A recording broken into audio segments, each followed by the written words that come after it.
This is what is making news right now. As attacks continue, who really started it? Israel broke the ceasefire. But Israelis say, not true. We will fact-check it fairly, honestly. But this is important, and this is something I want to break down for the viewers. Yesterday, you and I were sitting here, and we had a conversation with Mustafa Barghouti, who's an independent legislator, Palestinian legislator. Right. And he said that most news organizations have ignored the possibility that the people who actually broke the ceasefire was not the Palestinians, or not Hamas in Gaza. What he said was, in fact, I think we've got that. Dan, play this, and then we'll give you some more information on it. Let's go ahead and go to that. The world press community or media community is overwhelmed with the Israeli narrative, which is incorrect. The Israeli spokesperson have been spreading lies all over. The reality and the truth is that the side that broke this truce and this ceasefire was Israel. 2 months before it ended, Israel started attacking Rafah, started attacking Khan Yunis, and never lifted the blockade on Gaza.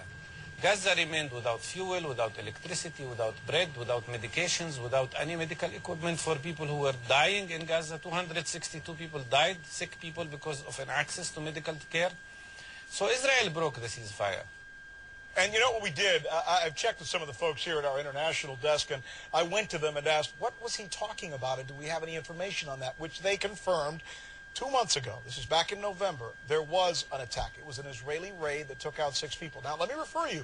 It's not just us. We checked in other periodicals. Johnny, go over my shoulder if you can. Here we go. The 6-month ceasefire started coming apart at the beginning of November after Israeli commandos killed a team of Hamas fighters during a raid on a tunnel they suspected was being dug for kidnapping of Israeli soldiers. That raid set off more Palestinian rocketing. That's U.S. News and World Report. I got another one for you, I believe, here. Okay, this is The Guardian. Questionable, but nonetheless. A 4-month ceasefire between Israel and Palestinian militants in Gaza was in jeopardy today. This was actually reported when it happened after Israeli troops killed 6 gunmen in a raid in the territory. That's important to report. And here we go as well from theeconomist.com. And the point of contention here is this one. Johnny, one more.